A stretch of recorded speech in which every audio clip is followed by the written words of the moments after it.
Hello, everybody. Guess what? I'm back.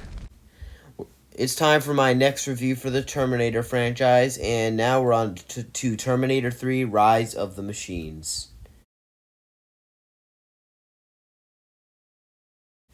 So, to start, we're going to talk about the good. The good, I can say that this is if you enjoy schlocky, just big blockbuster movies that don't have to be canon inside a franchise, and you may enjoy this movie because if this was just called Rise of the Machines, I would probably have a lot more love for it. But as a Terminator movie, it's not very good at all. It is terrible, awful. I don't like this film at all. I hate it. But we're talking about the good right now, and I can definitely say that this does have some elements that are funny. They try and copy straight from Terminator 2 with the comedy bits that most of the time I'm gonna say come off as cringe, but they do have some funny moments. They have Arnold be more of an annoying character in this one, but he's okay enough, and the effects, there are some effects that look good still to this day, but there's also some new ideas that they throw in here that I think are good. It's just the execution of them is pretty bad. The thing is with this movie, if I want to talk about the good, if I have to talk about the good, it usually means I have to talk about the bad because whatever thing they do in this movie that's good is usually accompanied by a bad in the same process. So I'm gonna now have to move on straight to the bad because the bad, whew, we have a lot to talk about here. For starters, they ruin Terminator 2. They take the ending of Terminator 2. They ruin it, retcon it, take it away, burn it. They do whatever they can to make it so disrespectful to the canon. They are not respectful. They're not respecting it at all. They're just trying to make a new movie for money, and they didn't.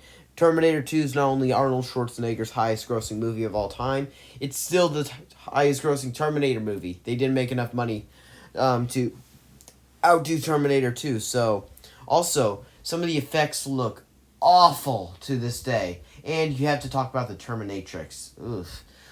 I get it, but they make her oddly sensual, like having her perform like plastic surgery on herself just to sexualize a cop or to just give him the gun.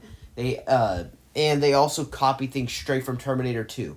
Terminator 2 had comedy. So, the Terminator 3 has comedy, but Terminator 2 had it flow organically. This film does it like it's trying so hard, and most of the time it comes off cringe, as well as uh, Arnold in the first movie lands naked and right next to a bar. So in this one, he lands in a stripper club. So and they also have to give him some really funny bits like having him when he asks for the stripper's clothes, he says talk to the hand, and he says now, and he actually talks to the hand. And then he repeats it to a gas station clerk or whatever, saying talk to the hand, and it really does not do very much for me. The ending is good. I do love the ending. The ending is one of the darkest in the entire franchise. It's probably the darkest of any of the endings in the franchise. So I can easily say that the ending is the best part of the movie. The Arnold is so annoying in this movie. They use him too much for laughs. They have some dramatic tonal shifts. One in particular where they're fighting, and one of our main characters, the her father is wounded, and he's dying in her arms, and they then immediately, when they're having a serious moment of a father dying in his daughter's arms, they then have a joke where Arnold says she'll be back. That is in pretty poor taste. That is such a disrespect. It should not do that. It's very, very weird. They do this so often in the movie. It just kind of comes off cheap. It feels too it feels too much like Terminator 2, in the sense that it's just copying so much from it, and and like and also when it comes to the humor, Terminator 2 had humor, but it didn't feel like it was undermining the full plot. It felt like it was just coming organically. This film, it's undermining the entire movie. They keep doing it at every occasion. They won't stop doing it. They keep using humor that almost always doesn't land. It just feels so cheap and dumb and stupid. It doesn't need to happen. It is so weird. And man, this film really offended me when I saw it. I thought I was gonna have some fun with it, saying that yeah, this is a schlocky fun fest, but I can still have some fun with it. Nope, I really did not like it. I thought that this movie was so offensive, and uh, just there's so much stuff I don't like. And I was really happy when Arnold's character died. That is not something you want. If Arnold is the worst thing about this movie, that is when you know you have a problem, because Arnold is in all these movies except for this one. He's pretty much almost always the best thing about it.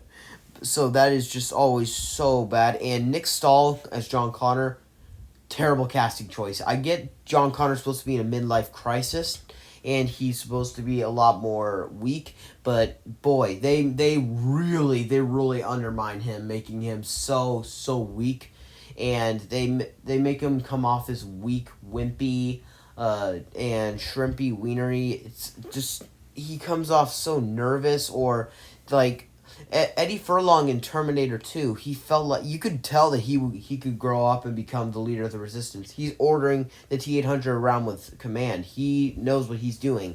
Nick Stahl is so miscast. He doesn't know how to act anything like Eddie Furlong, and pretty much almost all the other John Connors at least could command someone, or they could feel like someone that could be a commander. Like Christian Bale really brought that when he did it when he was John Connor. Same thing with what's his face guy in Terminator Genesis. But he's not my favorite version, but still, this is easily the worst version of John Connor we have, the most offensive, and this is easily the most offensive of the movies. So if I had to rate it, I would rate it a D and I would rate it a 4.9 out of 10. I really did not like it. I go 4.5. I really did not want it. I thought I was going to have fun with it, and boy, did I not. I am roasting this movie good. But just wait till I rank the movies. That's when you're really going to get... That's when I'm really going to start heading and having some problems with the movie, but it's a really bad movie. It should not have existed. They should have just gone on to like a prequel or something like Terminator Salvation, or just done something different, but not undermining Terminator 2. But that's my review of Terminator 3 Rise of the Machines. Please like and subscribe if you're not already. Also, stay tuned. For tomorrow, I am releasing my review of Terminator Salvation. The next day, Terminator Genesis. The next day, Terminator Dark Fate. And then the next day, my ranking for all the Terminator movies. Please like and subscribe, and have a good one.